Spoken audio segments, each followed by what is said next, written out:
It's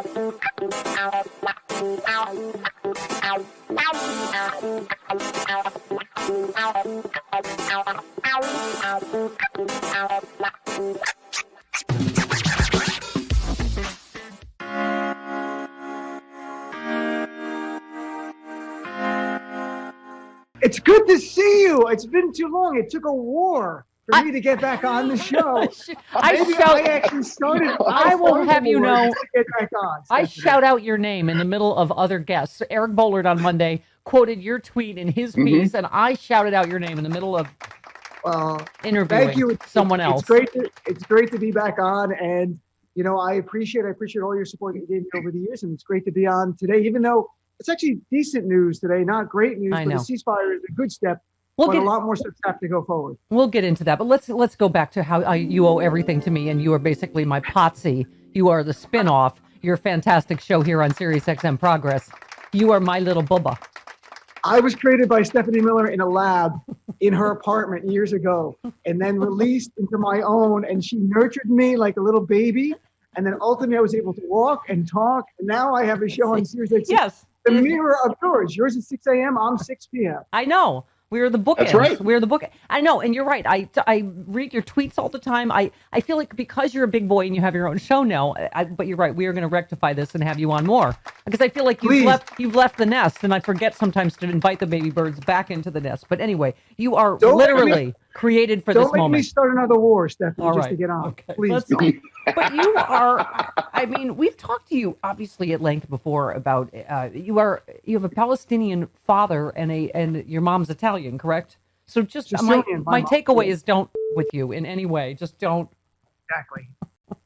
Okay, but you said your Palestinian dad was born in the 30s in what was then Palestine, but now the West Bank. So, you know, you obviously have, you tweeted, the time for denying Palestinian humanity must end. It's 2021. A homeland for Palestinian Christians and Muslims is long overdue, as is safety and equality for Palestinians. So, you know, Dean, you're going to have a unique take on this, but also I think the cycles are also exhausting and sort of hard to understand for the rest of us, right? Like you say, we have a ceasefire, fingers crossed, right? Will this one hold, first of all, do you think? I think it's going to hold for at least the near term because there's no upside for either side to continue. The Netanyahu politically got what he wanted out of it. He's really on the edge of being out as prime minister, and this makes him more popular, so maybe he can get back in. For Hamas, they have their own metrics for success. I'm not a fan of Hamas at all. They're horrible. Yeah. But the Palestinian people who live, the 2 million who live in Gaza are human beings. And that's all lost when we just talk about Hamas. We don't talk about the humanity. Same thing in the West Bank. My family's from the West Bank. There's 3 million plus Palestinians there, Christians and Muslims. The humanity of what's going on is lost because the headlines, we all talk about the topic. Headlines fade. People go back to lives, but the Palestinians are ignored. And the occupation they live under doesn't take a break. There's no vacation from the occupation for the Palestinians. So I'm hoping as we go forward, and President Biden said it yesterday, investing in Gaza, which is really important, but also in focusing on human rights and civil rights for the Palestinians in the West Bank, East Jerusalem, and Gaza. And that's the first step to actually getting a peace deal. A real peace deal, that's down the road. First step right now, human rights, civil rights, so people have freedom of movement, freedom to dream, and it's not cruel. Now, you understand this better than I do. I thought Jared had solved all this, no? Jared Kushner, you would have thought that guy, he was so multitasking. I don't know what Kushner did. He did get certain Arab states to make a deal with Israel, but it wasn't based on the people in the nations. These were essentially dictators or kings saying, yeah, you're going to give us money or we can buy military weapons from America, so we'll agree to this deal. But it is a hard conflict to solve, and that we don't know what the solution would be. Is it two states, Palestine and Israel? Is it a federation? Is it one big state? Everyone gets to vote? Yeah. That's down the road. Well, what I really want... Go ahead, Steph. Oh, no, I was going to say my understanding of it is he made peace between people that were not at war. I said, like, he brokered a truce between Tarzana and Sherman Oaks. Like, I don't... he did. Right. So, because... no, people together who weren't fighting. Just so people understand, because honestly, I think we all have a limited understanding. You certainly understand much more about this than I think most people, because I said yesterday, it just seems to me that you mentioned Hamas, that they're not a partner for peace. most Palestinians don't support Hamas, and Netanyahu's a far-right crook like Trump. And, I don't feel like either of them are partners for peace. In my memory, weren't we closest under Bill Clinton? Like, weren't we closest to an actual, tell us what happened then real quick. We were in 2000. I think for this next segment, I'll do it with an Arabic accent to sound more authentic. Oh, fantastic. In 2000, Stephanie, Habibti, what happened then is the parties could not get along. They wanted, but no, here's the reality is that, look, in 2000, did they get close to a peace deal? They did. Did at the time Arafat, who was leading the Palestinians, say no to parts of the deal? Yeah, it wasn't like this generous deal as people say, but it was a deal. That's 21 years ago. Yeah. So now, because I have people on the right go, Arafat said no 21 years ago. So your point is every Palestinian Christian and Muslim going forward, it can never have self-determination because of that? Come on. Well, so yeah. I think you talked about it, that it's just, but I feel like that was the last, it just feels like we seem like an honest broker that is not, so one-sided in the U.S. that really, I just think whatever it is, like you're right, it has to be some sort of two-state solution that it just feels like, are we farther away than ever? Or where are we? You actually talked about in your piece, you talked about progress. You said unthinkable a decade ago, last week, a diverse group of 25 Democratic House members called on Biden to condemn talking about evicting people from their homes in East Jerusalem. Thursday, a group of House Democrats rallied in support of Palestinian human rights. So that's like different movement and rhetoric than you're used to hearing here, right? Absolutely. Yet 7 years ago, the last time the Gaza Hamas had big fighting, you saw a handful of Democrats speak out about the humanity of Palestinians. Now you see much more. And I even got an email from the Jewish Democratic group in Congress saying it's no longer a binary choice. You don't have to be pro-Israel, pro-Palestinian. You can be pro both humanity of both people. Yeah. And that's a big change, because I think that brings us closer to peace. If you don't view Palestinians as human beings, then you're not going to care if they don't have human rights. You're not going to care if they have no freedom of movement, or in Gaza, no running water and electricity. And conversely, if you view Israelis as lacking humanity, you're not going to care if missiles get shot at them. We've got to come at this from a place of humanity. It's not equality. Israel has all the power. The Palestinians don't have the power. Even though our destinies are intertwined, it's not an equal situation in power structure or resources or in suffering. But I think that people understand there's about 7 million Israelis who are Jewish in Israel, about 6.5 million Palestinians.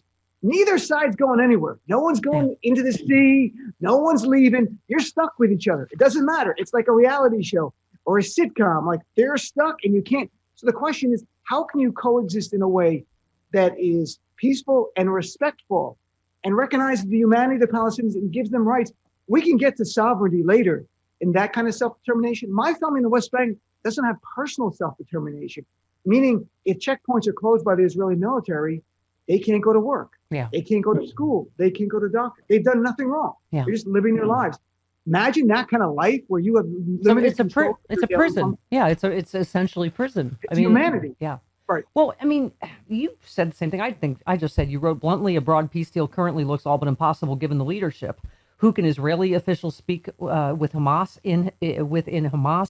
Conversely, when it comes to the Palestinians in the West Bank, who could be their partner for peace when current Netanyahu has declared there will be no Palestinian state on his watch and has vowed to annex large swaths of the West Bank? In that sense, that's what I mean about, I feel like we're farther apart. Like we used, I feel like at least the U.S. used to say, stop building settlements. You know what I mean? Like there was some sort of, we didn't move the, what do you call it, embassy to Jerusalem without getting anything in return, just giving that, it just seems like we don't have any partners for peace right now. And I just don't know.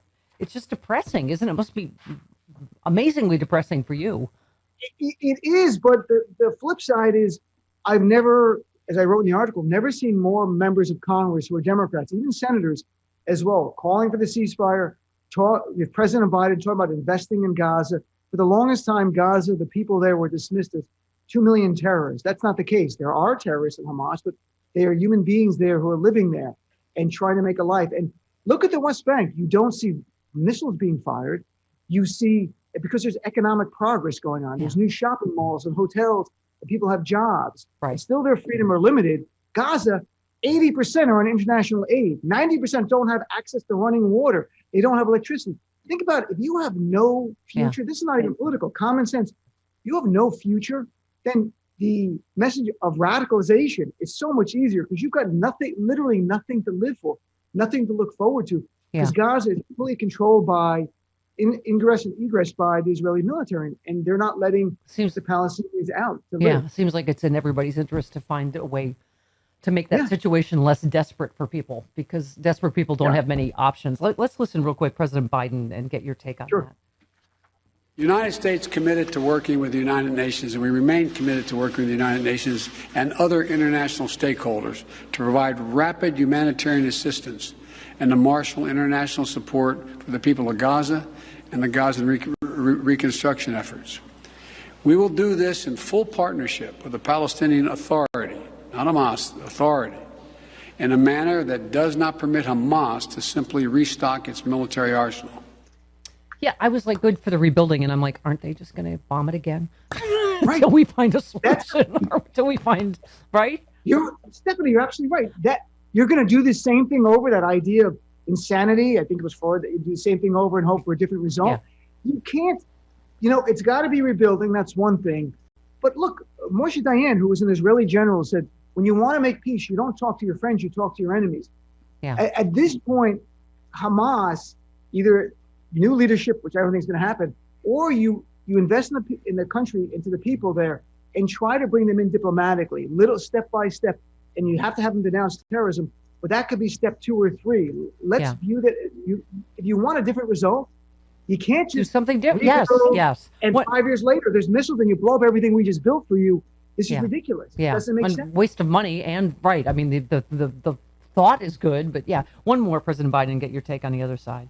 I believe the Palestinians and Israelis equally deserve to live safely and securely and to enjoy equal measures of freedom, prosperity, and democracy.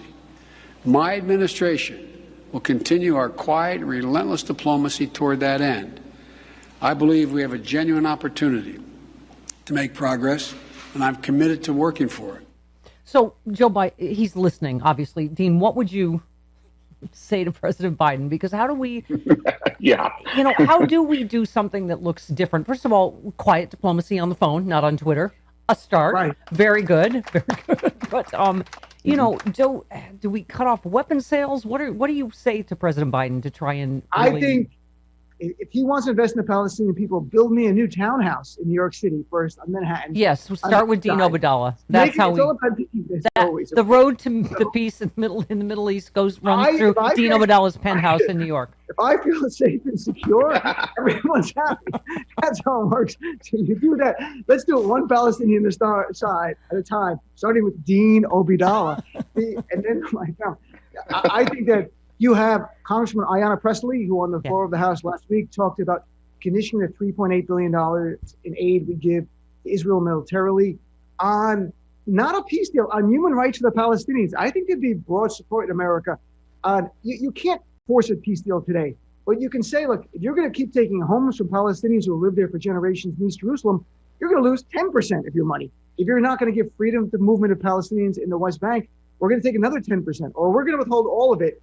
And then we're going to give you money when you do the right thing. Yeah, I think that's part of it. But I'd love to see the U.S. and our European allies get together and incentivize good change for the Palestinians in Gaza, help the Palestinians in the West Bank, and with Israel, incentivize it as well, either more aid or less aid, depending on their actions. But I really want the focus to be more short-term in helping human rights and civil rights for Palestinians. Palestinians need a Civil Rights Act over there.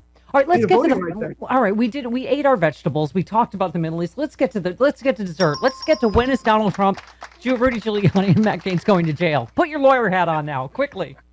I'm hoping soon. I mean, come on. Our friend Glenn Kirshner talks about it. He always gives us our hearts flutter. He's like, this summer. Michael Cohen says this summer. I got to be honest. It's 4+ months from the January 6th terrorist attack. And the guy who incited that terrorist attack is playing golf. What kind of nation are we? What kind of rule of law do we have where the guy who incited a terrorist attack, and Christopher Wray, FBI director, called it a terrorist attack. Trump incites a terrorist attack, and he walks freely and plays golf. This is insanity. The charade of our criminal justice system is bare for all to see. It's a You joke. tweeted if bin Laden had been a Republican, today's GOP would have defended him. I keep saying it's like asking Al Qaeda to be on a commission with you, to write on a 9/11 commission with you. It's like asking the Nazis, would you like to be on the other side of the Nuremberg trials with us? I mean, it's absurd. And what do you vote for? Select committee, special prosecutor, both? What do you think going forward here? I think prison for Trump. If I can vote for that, that would be nice. You know what? I would visit Donald Trump in jail. I'm that kind of person. I would come in and visit him. And no, I wouldn't forgive. I would taunt him. It would be a lot of fun. I'm like, remember Muslims you wanted a ban? Look who's here. I'm here to visit Donald Trump in prison. Prisoner 1226. Guess where there's not a Muslim ban? In your prison. Right. And I bring my Muslim cousins and family there. A lot of immigrants with accents. All right, Dean, we went way long because it's been too long, so we are going to rectify that. You're going to come back more often, yeah? And listen, please, I'd love to be on. And listen to my SiriusXM Progress bookend on the other end of the day, right? Here on SiriusXM.